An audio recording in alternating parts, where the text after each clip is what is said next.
Welcome to the Real Estate Espresso Podcast, your morning shot of what's new in the world of real estate investing. I'm your host, Victor Menashe. Today is another AMA episode. That is, Ask Me Anything. I love to answer your questions, and if you have a question you think is going to be of broad interest, send it in. I'll answer it live on the air. Send your questions to Victor at victorjm.com. That's Victor at victorjm.com. Now, Ryan from Los Angeles asks, I live in LA and I've been working on my education and networking to break into the commercial multifamily investing space, particularly in Arizona. However, I do have an opportunity to possibly break into ground-up development of newly constructed units here in Los Angeles. A buddy of mine who develops completed 24 units, a 6-unit, and he's currently raising capital for a 33-unit in a decent area such as West Los Angeles and Hancock Park. He's willing to let me tag along on his projects to learn while being a passive investor. Any advice on which path to choose? Be in C-class multifamily in Arizona versus a ground-up build-to-rent here in Los Angeles.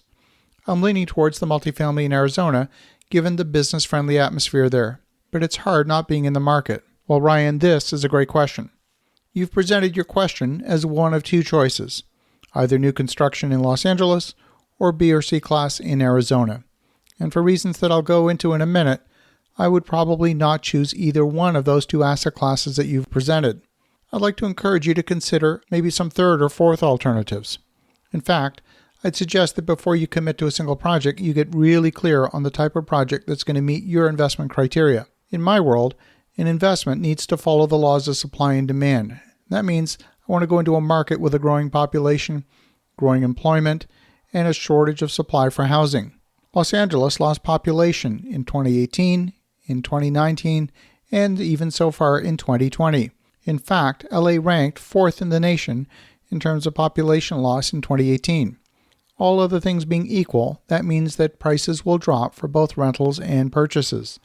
The problem with rentals in an expensive market like LA is that the cost to deliver a finished product is high compared with the rental income you can generate. In addition, many of these submarkets are rent controlled. That means that the properties don't meet their potential because the rents are being artificially held down. So Los Angeles right now would not meet my criteria for building new apartments. Let's go to Arizona. I'm not a fan of C-class properties in Arizona. I've owned investment property both in Maricopa County, which comprises the communities of Phoenix, Scottsdale, Mesa, Tempe, a total of 24 municipalities in all. I've also owned property in Pinal County, which includes Casa Grande. The Phoenix market is overwhelmingly a single-family market. There's a lot of multifamily projects, but most of these are C-class. There's a few A-class and not much in the way of B-class. And the problem with C-class apartments is that the income strength is not there.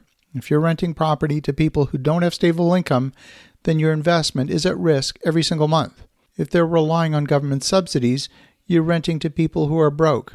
They're not going to take good care of your property. And I can tell you from firsthand experience, I've never lost money in A-class, but I have lost money in C-class.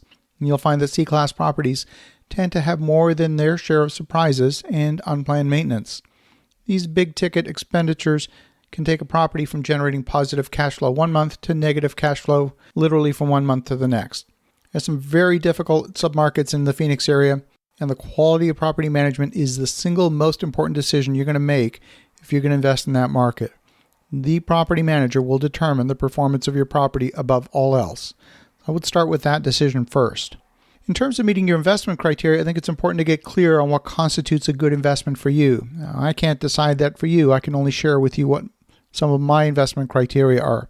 Number one, I'm looking for projects that generate 30% net profit margin within the first 12 to 24 months.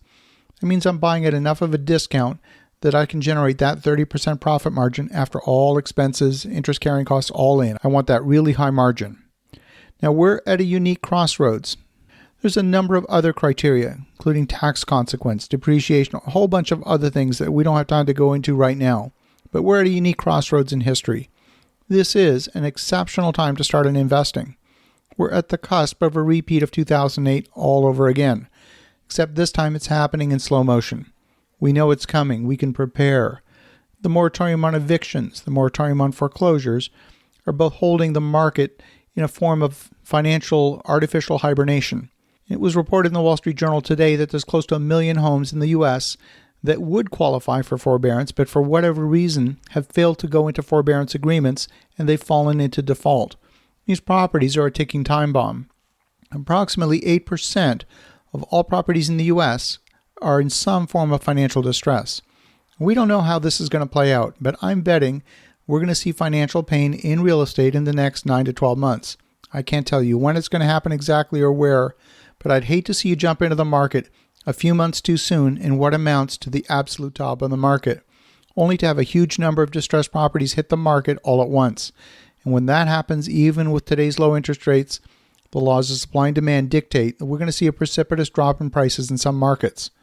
When I go shopping for a new pair of jeans or a multifamily apartment complex, I like to buy things that are on sale. So I want to thank you, Ryan, for an awesome question. For the listeners at home, only buy things that are on sale. Have an awesome rest of your day. Go make some great things happen. I'll talk to you again tomorrow.